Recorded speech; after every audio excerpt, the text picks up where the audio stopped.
Selamat malam Ibu dosen dan teman-teman semua. Saya akan memperkenalkan diri.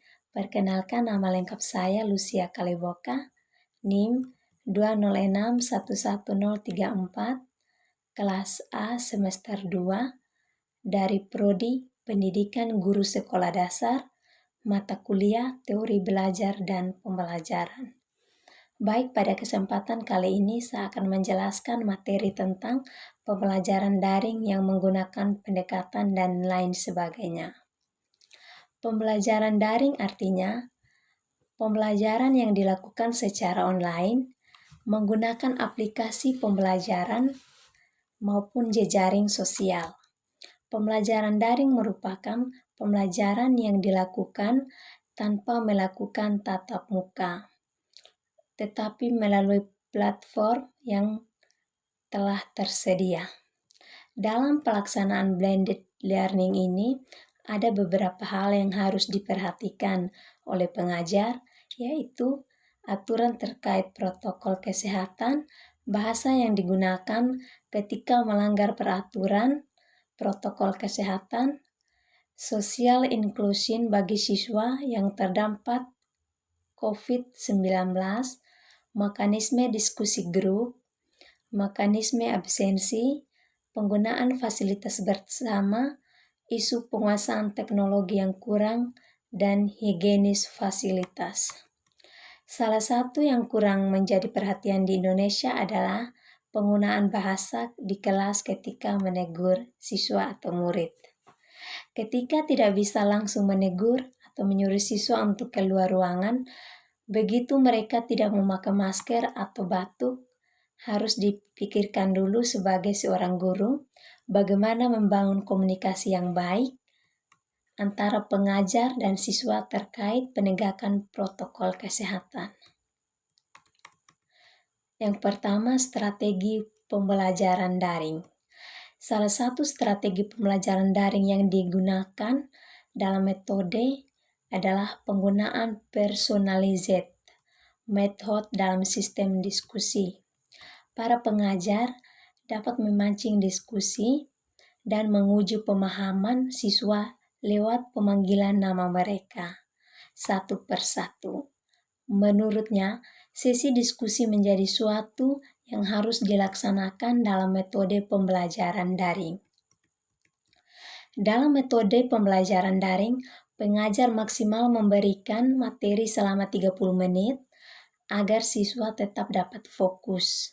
Sisa pelajaran harus dilakukan dengan metode diskusi, baik diskusi kelompok ataupun diskusi kelas. Pembagian kelompok dengan metode daring dapat dilakukan dengan fitur-fitur yang ada di media pembelajaran seperti Zoom, Google Classroom, maupun Microsoft Teams. Apapun platform pembelajaran daring yang nanti akan kita pilih harus mempertimbangkan kondisi maupun dan kendala yang ada, termasuk infrastruktur, kemampuan sumber daya manusia, dan kondisi murid atau mahasiswa. Yang terpenting adalah memastikan proses pembelajaran selama masa pandemi ini tetap berjalan. Tujuan pembelajaran dapat tercapai dengan menggunakan platform daring apapun yang tersedia. Yang bagian B atau kedua, model pembelajaran daring. Yang pertama, project based learning. Model project based learning ini diprakarsai oleh hasil implikasi dari Surat Edaran Kemendikbud nomor 4 tahun 2020. Project based learning ini memiliki tujuan utama untuk memberikan pelatihan kepada pengajar lebih bisa berkolaborasi, gotong royong, dan empati dengan sesama. Menurut Mendikbud, metode pembelajaran based learning ini sangat efektif diterapkan untuk para pelajar dengan membentuk kelompok belajar kecil dalam mengerjakan proyek, eksperimen, dan inovasi. Metode pembelajaran ini sangatlah cocok bagi pelajar yang berada di zona kuning atau hijau. Dengan menjalankan metode pembelajaran yang satu ini, tentu juga harus memperhatikan protokol kesehatan yang berlaku. 2. Daring method. Untuk menyiasati ketidakkondusifan di situasi seperti ini atau seperti sekarang, metode daring bisa dijadikan salah satu hal yang cukup efektif untuk mengatasinya.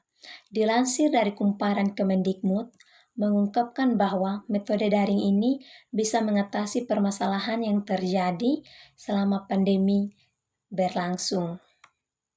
Metode ini rupanya bisa membuat para siswa atau mahasiswi untuk memanfaatkan fasilitas yang ada di rumah dengan baik. Seperti halnya membuat konten dengan memanfaatkan barang-barang di sekitar rumah, maupun mengerjakan seluruh kegiatan belajar melalui sistem online. Nah, metode daring ini sangatlah cocok diterapkan bagi pelajar yang berada pada kawasan zona merah. Dengan menggunakan metode full daring seperti ini, sistem pembelajaran yang disampaikan akan tetap berlangsung dan seluruh pengajar tetap berada di rumah masing-masing dalam keadaan aman. Terus model yang ketiga atau metode yang ketiga, luring method. Luring yang dimaksud pada pembelajaran yang dilakukan luar jaringan.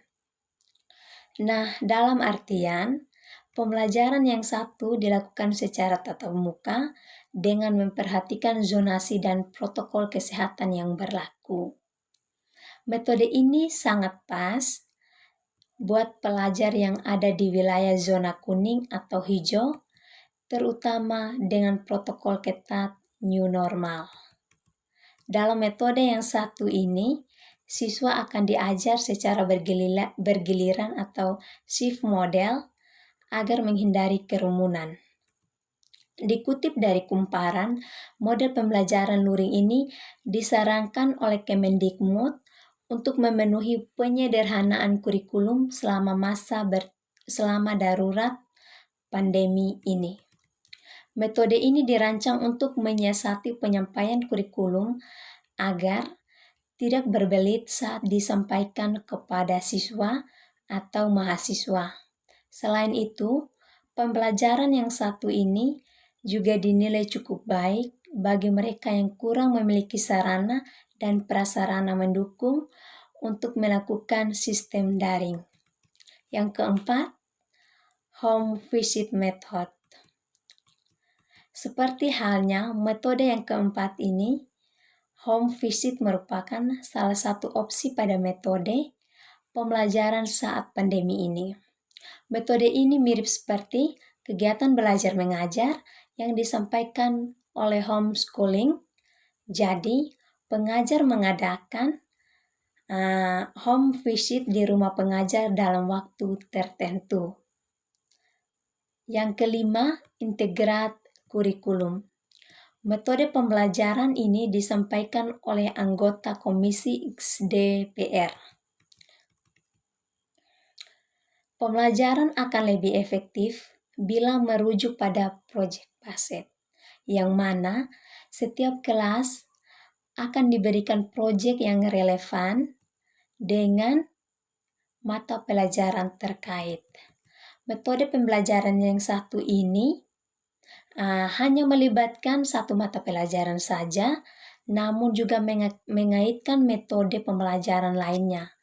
Dengan menerapkan metode ini, selain pelajar yang melakukan kerjasama dalam mengerjakan proyek, dosen atau guru pun juga diberi kesempatan untuk mengadakan tim teaching dengan dosen atau guru pada mata kuliah lain atau mata pelajaran lainnya. Integrated kurikulum bisa diaplikasikan untuk seluruh pelajar yang berada di semua wilayah. Jadi, pelaksanaan integrat kurikulum ini dinilai sangat aman bagi pelajar. Yang keenam, blended learning. Metode yang keenam ini adalah metode yang menggunakan dua pendekatan sekaligus.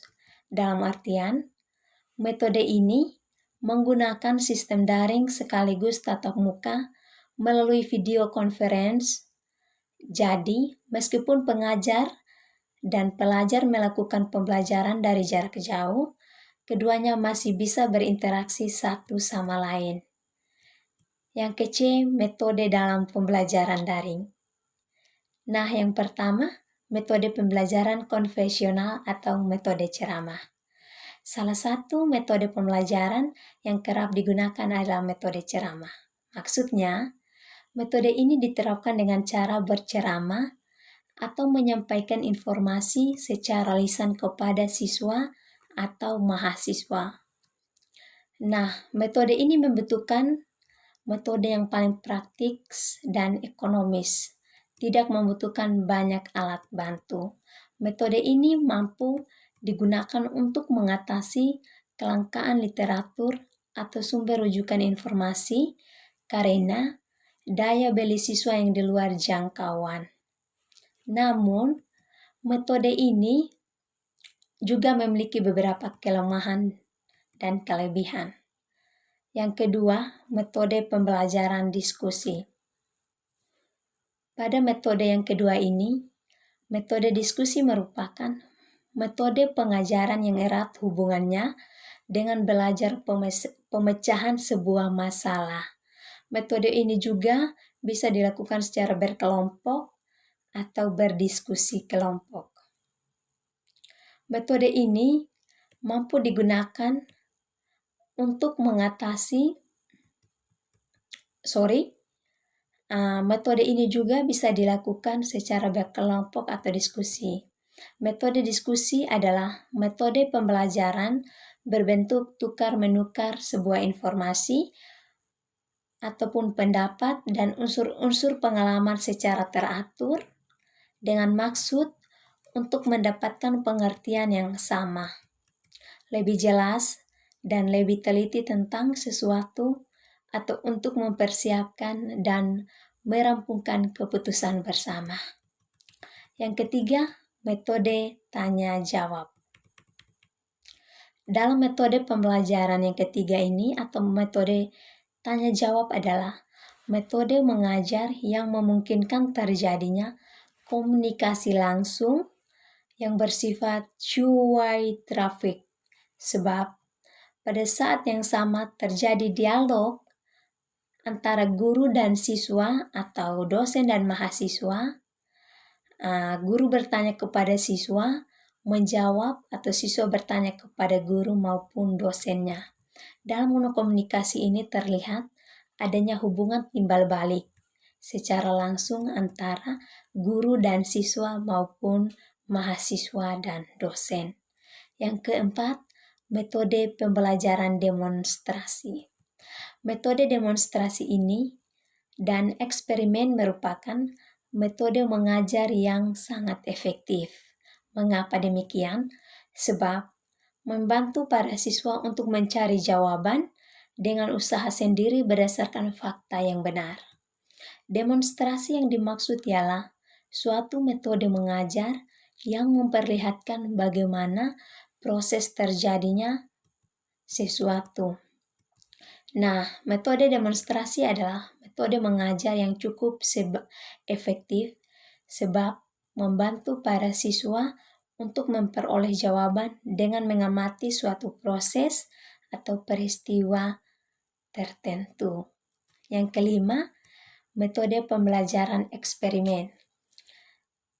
Pada metode yang kelima ini, metode ini bukan sekedar metode mengajar, tetapi juga merupakan satu metode berpikir, sebab dalam eksperimen dapat menggunakan metode lainnya, dimulai dari menarik data sampai dengan menarik kesimpulan atau menyimpulkan sesuatu.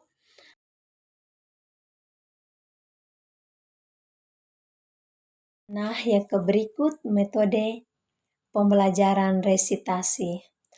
Macam metode pembelajaran selanjutnya adalah resitasi. Metode pembelajaran resitasi merupakan metode mengajar dengan siswa diharuskan membuat resume atau meringkas materi yang sudah dijelaskan oleh para guru maupun dosen. dengan menuliskannya pada kertas menggunakan bahasa sendiri atau menambahkan kata-katanya agar lebih mudah dimengerti dan bisa menjadi sebuah materi yang bermanfaat bagi dirinya untuk pembelajaran selanjutnya. Nah, demikianlah beberapa metode pembelajaran yang sering digunakan. Harapan saya